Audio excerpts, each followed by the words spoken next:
Hi, I'm Stina. And I'm Father Burns. And this is the Living Fullness podcast. On this episode, we're going to have a chat about the virtue of diligence and intentionality. If you're new here on the Living Fullness podcast, we chat about virtues and living the spiritual life, among other topics. And we are delighted to have you join us.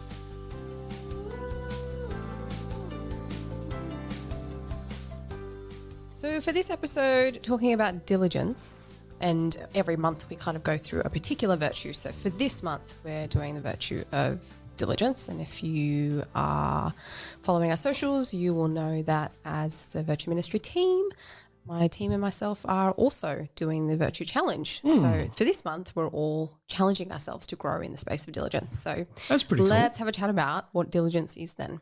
So this is kind of the sense of like moving through the world, intentionally putting care, attention, and effort into the responsibilities that have been entrusted to us. So when I say responsibilities that have been entrusted to us, what do I mean? Well, firstly, we need to be diligent with our life. We actually need to be able to appreciate that we've been gifted a body, we've been gifted a mind, we've been gifted a soul, and we have a responsibility to care for that. Then we also have like relationships, and obviously the first relationship that we want to make sure we're taking care of is the relationship that we have with God. And then we also want to look out for the relationships within our families, our place in the family, extended family, and so on, also our church family, and our friends, who are the people that have kind of been placed in our lives, who are the people that have been entrusted to us, our wider church community, and also the wider world as well, each of those having different levels of responsibility. We also have work. So this could be as in like career work. This could be the work that we do at home. Right. It's the way that we contribute to the world and to society and to others in our lives. Cool. Then we also have responsibility with time as well. So this is the use of the time that we've been gifted, as in, the 24 hours that we've been gifted in each day, and how we make use of that time. We also have a responsibility to be diligent with our free will. Do we actually put it towards building up virtue, or do we put it towards just kind of growing the muscle of vice, whatever vices that may be? Yes. That's our will being exercised as well. Yep. And then we have things like talents and gifts and charisms that we've been given as well. We have a responsibility to figure out what they are. Yes. And then how do we put that to the service of others, to the church and to the world? Absolutely. So diligence in all of those areas that you mentioned is it's a very holistic way of looking at diligence, because often when we think about diligence, we just sort of think about it in the context of doing hard work and diligence in schoolwork and diligence in work and diligence in all these, and true enough, diligence belongs to those things, but diligence also belongs in the spiritual life as well, and in the fostering of good and healthy relationships. Sort of a precondition for diligence is intentionality, being conscious of the life that we're called to live, not just coasting along, right?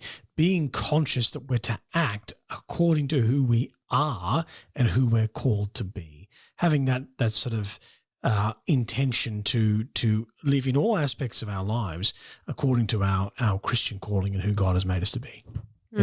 Yeah. So there's two kind of passages that we've been talking about in relation to diligence. One comes from Romans and the other from Peter. So from Romans 5:3-5, it reads, "We rejoice in our sufferings, knowing that suffering produces endurance, and endurance produces character, and character produces hope. And hope does not disappoint us, because God's love has been poured into our hearts through the Holy Spirit who has been given to us."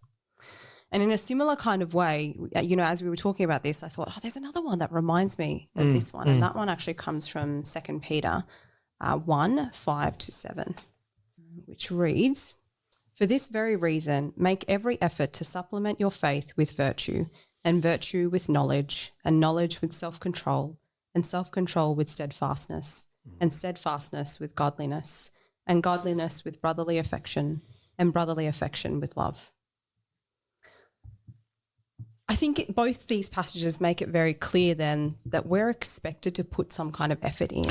Right. And especially regarding the spiritual life, that we're meant to devote time and energy into growing in relationship with God. Yeah.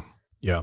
And that means devoting time and energy to those other aspects of our lives, because all aspects of our lives can actually give glory to God. So we show diligence in all those aspects of our lives, putting in the appropriate time and effort in order to glorify God. Now, this doesn't mean that diligence is a kind of Pelagian approach to faith in Christ. By Pelagian, I mean, so there was a heretic in the early church, and the way that the church names its heresies is that we go, who made up the heresy? A guy called Pelagius. Okay, it's called Pelagianism.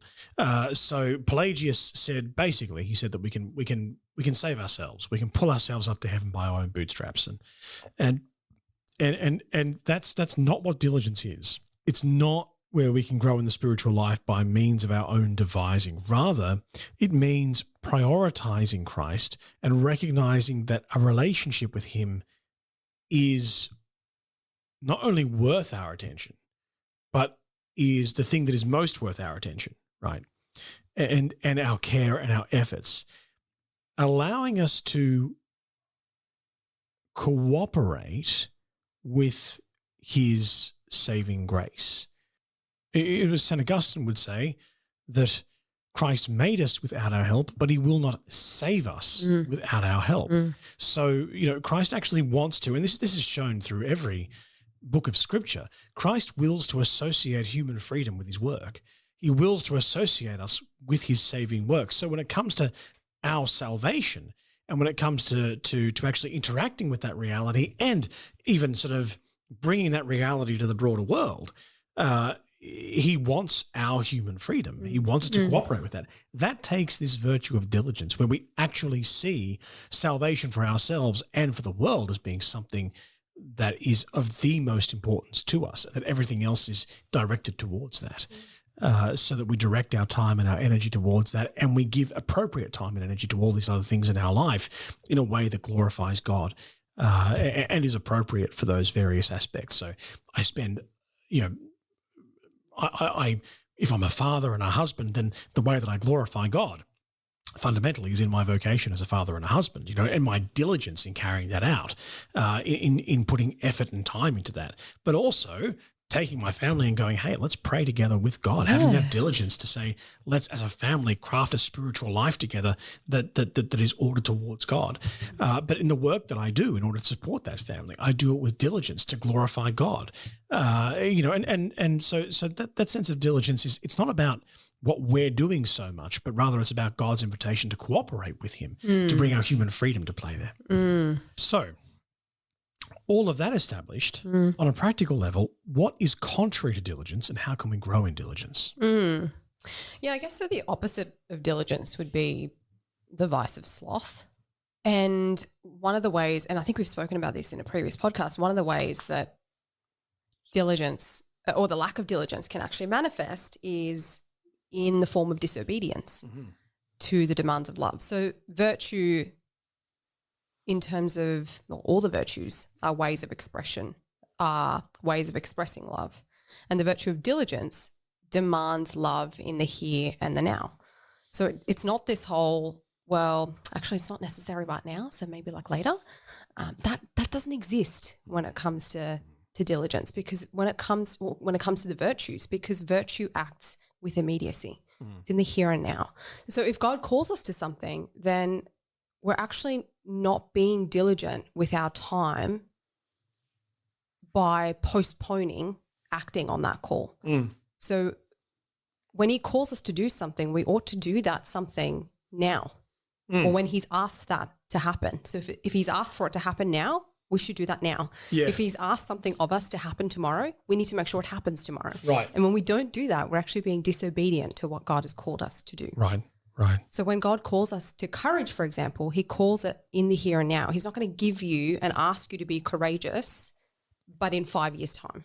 He's not going to say, well, here's the courage and I want you to be courageous, but not now. We'll wait for 5 years and then because he works in the here, like he's present in the here and now, and he's giving us what we need moment by moment. We don't have to like savor this business up for the next moment. We're not going to be depleted in the next moment. Like we will get everything we need moment by moment. So if he's given it to us in this moment, it's to be used in this moment.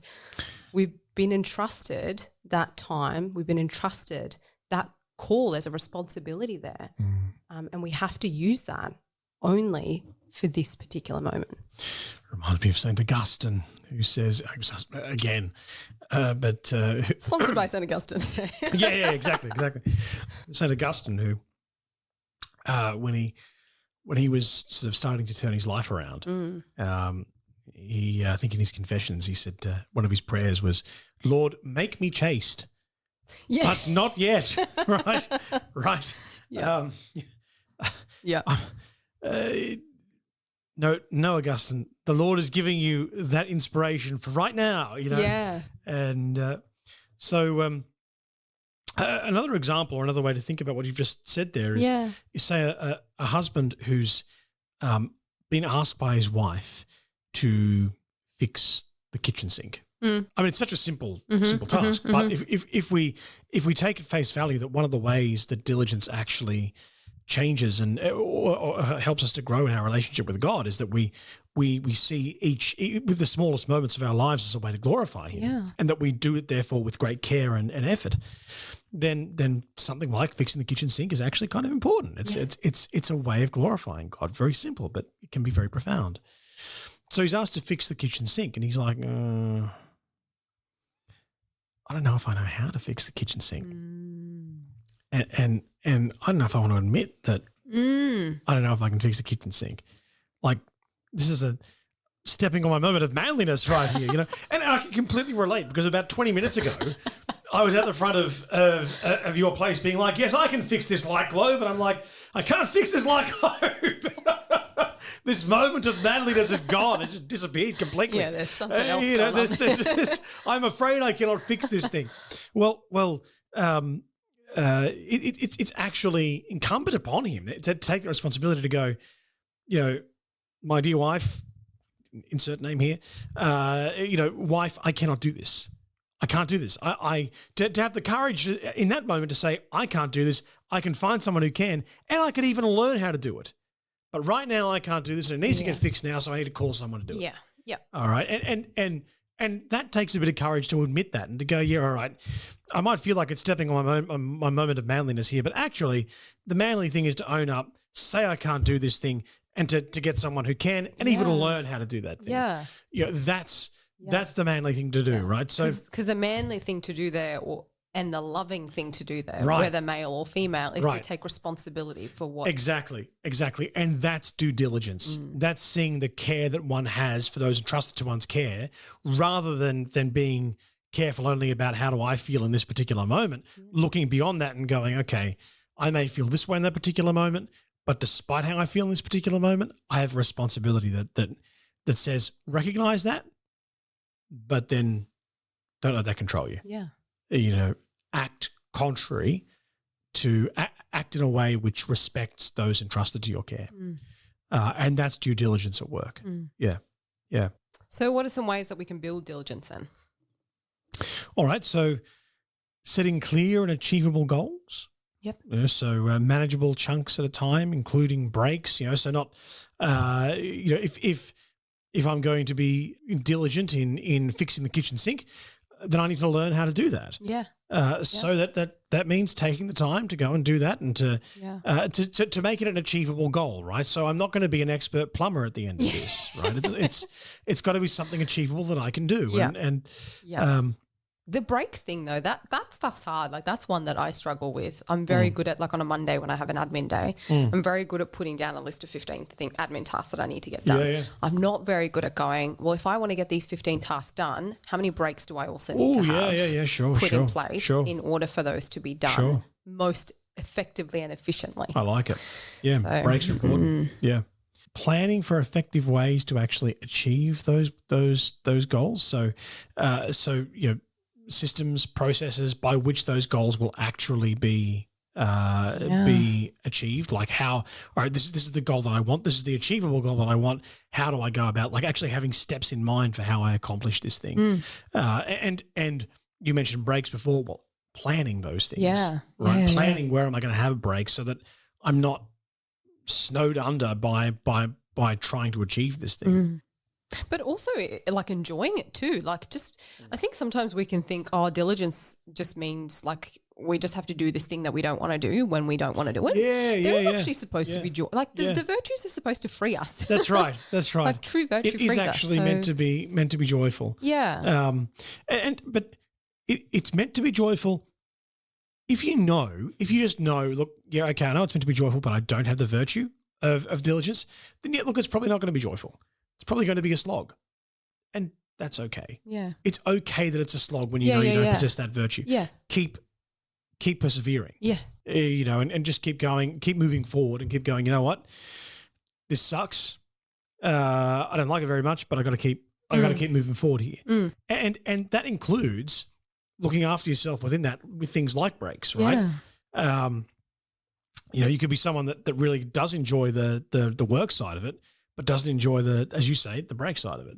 Well, even there, you have to include those things and in order to be diligent and not sort of killing yourself. Yeah. That's because I have a responsibility to care for my mind and to care for my body. Right, exactly. Am I doing that if I'm just pumping through 15 things and I've forgotten to have lunch break? All over, right. I don't think so. Exactly. And then am I really questioning myself on why I'm so tired of it after? Why do I have a headache all of a sudden? Yeah. Well, have you been looking after yourself? Actually, right? Yeah. And that water, drink water. Right. Coffee isn't water. Eliminate distractions, things that can break and create frustrations for what we're actually trying to build. So, if I'm trying to increase my prayer life, if I'm trying to do 10 minutes of mental prayer each day, and I'm like, okay, I actually want to do that. I want to prioritize my relationship with God this way. Yeah. I've not really been praying, so I'm going to try and do 10 minutes of prayer time every day. Yeah. Well, okay, for that 10 minutes, eliminate distractions. Put the phone on silent. Do stuff that's going to make those other things that will come and make that 10 minutes perhaps unproductive and not conducive to the goal that I'm trying to achieve here. Get rid of those things.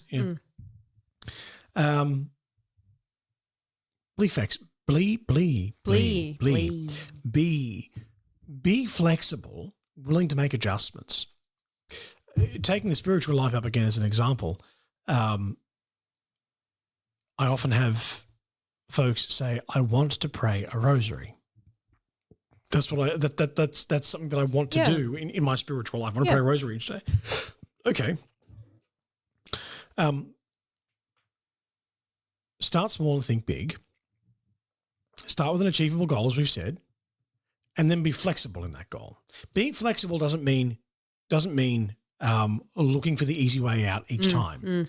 Being flexible goes, I have tried to pray a decade of the rosary today,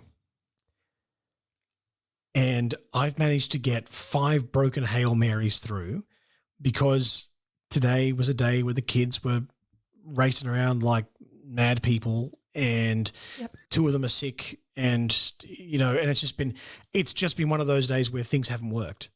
Okay, you've had a day where things haven't worked. Don't beat yourself up about it. Look at it and go, today was a day where things didn't work. I'm flexible, right? But also, sometimes our processes will get interrupted. Sometimes things will happen that derail our plans. Okay, all right. Being flexible allows us to go, that derailment happened, and it was a necessary, not even a derailment, but that away from the plan I had. That deviation occurred. Yeah. But now I can come back to it, and I got sick for a while. All right, well, now we come back to the plan. That wasn't part of it, but that's okay. Or maybe when I'm sick, my plan needs to look a bit different. Yeah. If I get sick, my spiritual life is going to look different. Or when I get sick, the amount of time that I can devote to this thing, it's going to be different. Flexibility is required in order to deal with these different things that we encounter. Seeking a bit of feedback, and that kind of goes hand in hand with having accountability, right? So seeking some feedback and going, hey, I'm actually being open and honest with someone and saying, I'm trying to grow in this particular virtue, or I'm trying to grow in this particular skill, or I'm trying to serve my family in this particular way, or grow my relationship with God in this way. Look to learn and seek feedback from others and say, look, how would you approach this? How would you approach this particular task? Like what does your spiritual life look like? What does your prayer life look like? How do you serve your family in this way? And be humble enough to go, oh, maybe they're a couple of steps ahead of the curb.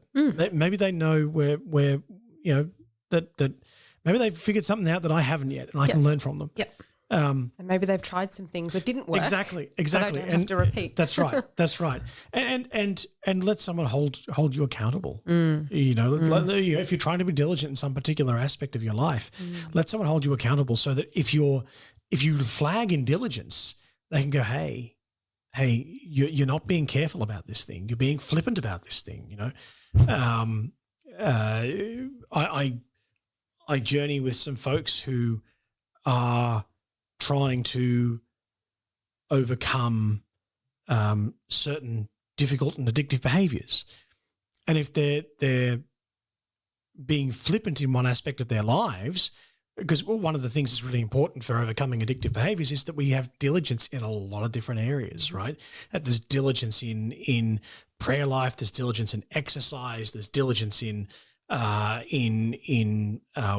in avoiding certain behaviors, which might be triggers. There's a whole bunch of diligence that's required. So if diligence starts flagging, they're meant to have an accountability partner that can go, hey, you haven't been we haven't been running for like 3 days.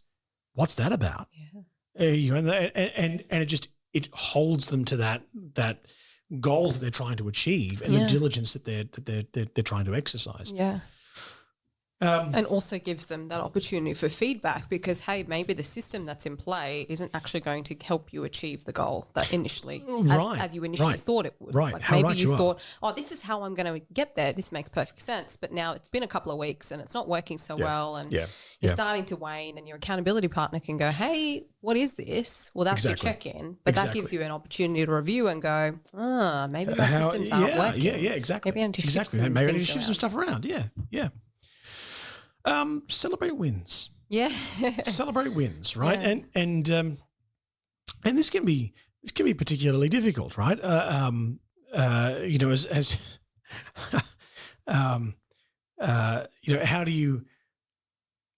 do you celebrate wins? Well, you can celebrate them materially.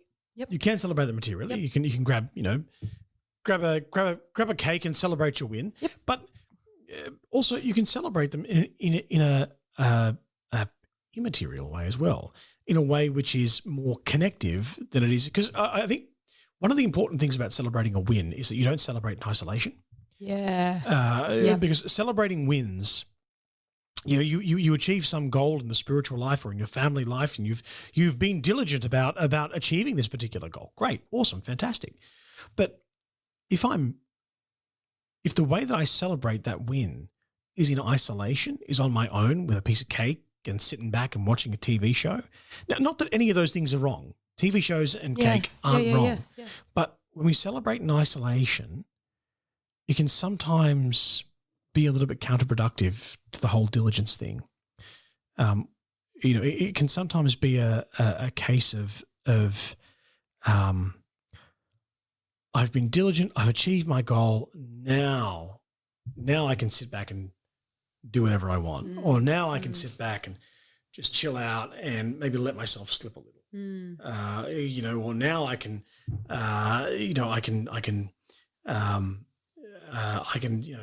eat the 10 pounds of cake I wanted to eat. I can now indulge in some unhealthy goal or some unhealthy behavior. Yeah. Because, hey, I've achieved this thing, right?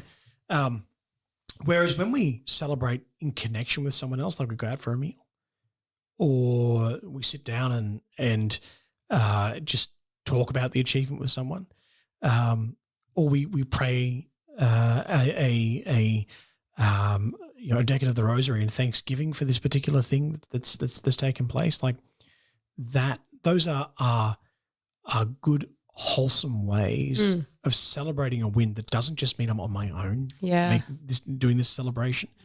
I think celebrations on our own, whilst not always inappropriate by any means, they can be counterproductive. Not necessarily counterproductive, but they can be counterproductive if we're not careful. Yeah. And it's just, I mean, the thing with celebrations is that it's a reward, right, for hard work and effort that's been sustained for a long period of time, or a new habit that's been grown. So it does need to be something that's actually enticing to you. Yes, because otherwise you're not going to want to keep doing this thing over and over. No, true, if there isn't some kind of positive emotion or experience, or at the end. So it doesn't have to be a brand new car. No, that's right. And I think when I talk about celebrating in isolation, celebrating alone is fine. Celebrating alone is fine. Celebrating in isolation isn't. Yeah. Right. So to be alone, to celebrate alone is to effectively be celebrating in a way that is inclusive of God and His good gifts. To celebrate in isolation is to really celebrate in an almost exclusively materialist way. Yeah. And it's not about something that I like or something that I enjoy. It's about something that I'm indulging, and those aren't the same things. So I think that's the one caveat that I would offer is don't celebrate in isolation. Celebrate in connection. That doesn't necessarily have to be with another physical human person present, but it's always got to be in connection with the most important person of our lives, which is God. Yep. And other people also are very helpful. For that. Yeah. Very cool. Well, hopefully that's been a interesting episode to listen to. What is diligence and how do we grow in it? I think it's probably been helpful for myself, to be quite honest with you. So that's a good thing. We hope that you've enjoyed that episode. And before we leave, a truth, a beauty, and a goodness. Stina, beginning with yourself. Yeah, sure. For me, it's a resource. It's a book that I've been reading. It's taken me a while to get to this book. It's been out for a long time. It's called Atomic Habits by James Clear. He just kind of talks about how we actually build these habits. So he breaks them down into the various steps and systems that we need to put into play, how our brain ticks, how we are enticed, if you will, to want to repeat habits that are hard if we set them up in the right way. So it kind of just gives you lots of cool tricks and tips to just set up better processes and better systems for building habits that are small and building on them. Yep. Yeah. What about you? Mine was a pretty cool encounter that I had. It was one of those moments where you're just like, God, I think at a certain point you might be showing off. Like it's obviously God doesn't show off. But, there's someone in my parish who hasn't been coming to mass, and it's because of a tragedy that occurred in her life. And she's recently been baptized in the last sort of year to 2 years. And it's been really, really difficult for her. And I was recently praying about, Lord, just help our paths to cross, help us to get somehow to be in connection. And on this particular day, I was meant to go out boxing with Father Rafter and our Italian instructor. Not Sylvester Stallone, in case any of you are wondering.